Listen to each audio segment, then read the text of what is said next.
In this video, we'll talk about rendering in After Effects. So I have some compositions here in my project. I have 3 compositions, and then I have an additional composition that has them nested inside. And we wanted to render this out as a video. So I'm going to show you a couple of different ways to do rendering in After Effects and a component of the Creative Cloud, which is called Adobe Media Encoder, which is dedicated to encoding video. So make sure that the blue outline is in your timeline, because that's where we can do the rendering. And then we go to the composition menu to add to render queue. Keyboard shortcut here is Control-Command-M. And then we'll get this area. And we have some settings here for the render settings. If you click on the blue hyperlinked text, you can see we have different quality settings. So if you want to do a quick render just to see if you have a really lengthy video and you just want to see overview of what that video looks like without all the quality, you can choose these options. We're choosing best. The resolution can either be full, third, half, or quarter. And the size here is 1920 by 1080, and that's the size of the comp.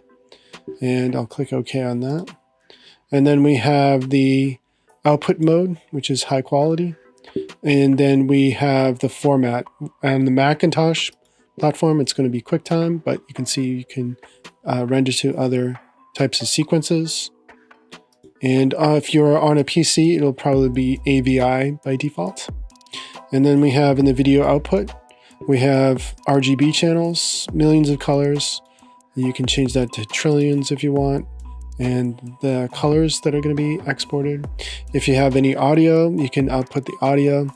There's no audio in this particular composition that I'm working on, but you can see the audio options here. I'm going to click OK on that. And then finally, output 2 is what we want to click on to set where the video is going to go. And so I am in this folder here, and I'll just call this adoption ad. And it's going to save that as an MOV file. And once you have set up all those settings over here on the right, you see that there's 2 options. It says render and then Q and AME. AME is Adobe Media Encoder. And we'll take a look at this option in just a bit. So once I click render, what will happen, you'll see that this bar right here will start filling up. Anything that is green means it's fully rendered. Anything that's in blue, it means it's rendering. And then you'll get some information about how the rendering process is being handled. And let's go ahead and render this video. And you should see the green areas, like I said, is completely rendered. The blue areas, it's rendering. And you can see a preview of the animation as it's being rendered. And it's going to render everything that you did for all the comps, all the different types of animation as frames. And you can see the number of frames here. It's 477. And how many frames are being rendered right now, and a percentage, and the time elapsed, and the time remaining. Once it's done, it gives you a little sound to let you know that the render is complete. And then if you go into your Finder and you look in your project folder for that video, you should see the MOV file, which is right here. So it rendered it out in 1920 by 1080, and it's 16 seconds long, and I can preview that video. So you're going to get all of the quality of the render in the preview as you look at it over here.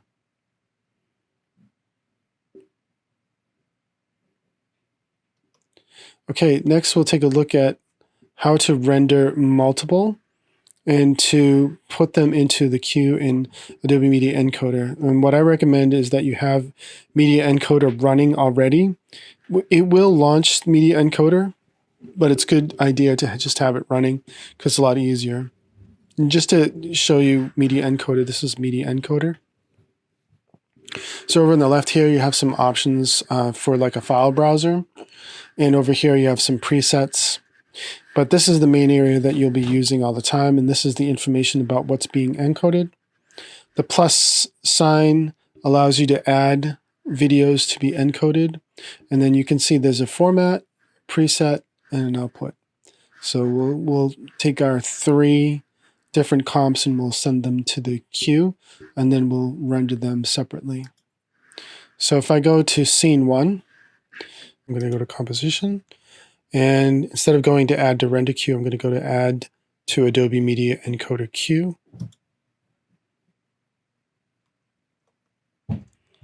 And that might take a bit of time to transfer over into this queue.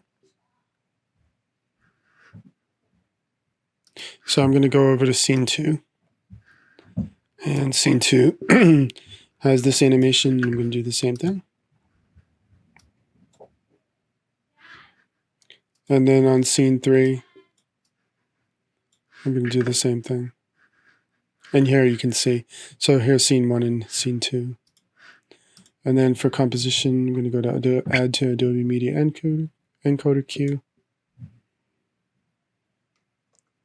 And I'll go back to the media encoder. And now we can take a look at this, at the presets. So the H.264 is going to be an MP4 file.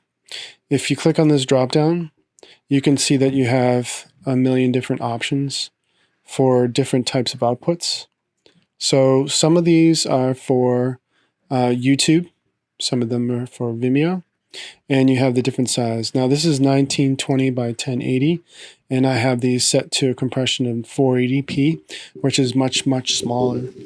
So in the preset options, one of the options is to match source, and then you have different bit rates, and the bit rate has to do with the bandwidth of the speed that's being downloaded. But if you're just putting anything up on the web, you can use one of the YouTube presets. So the YouTube 1080p full HD is a good preset to use here. But you can experiment with other presets too, like Vimeo has one 1080p full HD. Right, so you can do that. And then for this one, let's say high quality 1080p HD. Right, so there's different settings. And then the output file, it should be in the same folder as the originating file. But just to check, you can click on the link here, and I'll expand this. Yeah, and it's going to, it's going to this, and it's putting it into this folder right now. I'll just click save on that. So when you're happy with the settings, you can click the play button up here, and that will start the encoding process. So when I click play here, you can see all the details down here, and it's going to start encoding the videos one after the other, scene 1, and then scene 2, and then scene 3.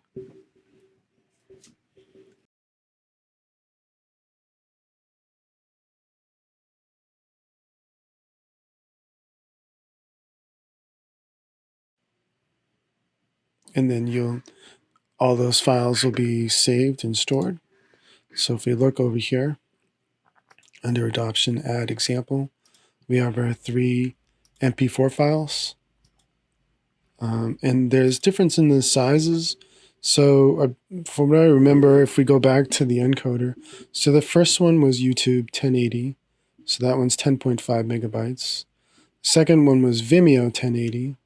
That one's a little smaller, 9.6 megabytes. And then the last one was just high quality HD. And that one's larger, it's 12.5 megabytes.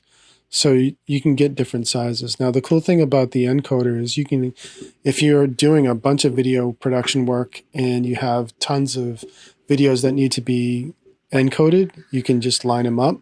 You can click the plus button, you keep going. If you work in After Effects, you have multiple comps, you can just keep queuing them. And then when you're ready, you can run the queue and it's just going to process them. In the background, you can go and do whatever you need to do elsewhere and just wait for the encoding process to happen. Now, After Effects has made a lot of advances in terms of how the rendering queue is working. If you go to the After Effects menu to Preferences, and there's different options for memory and performance.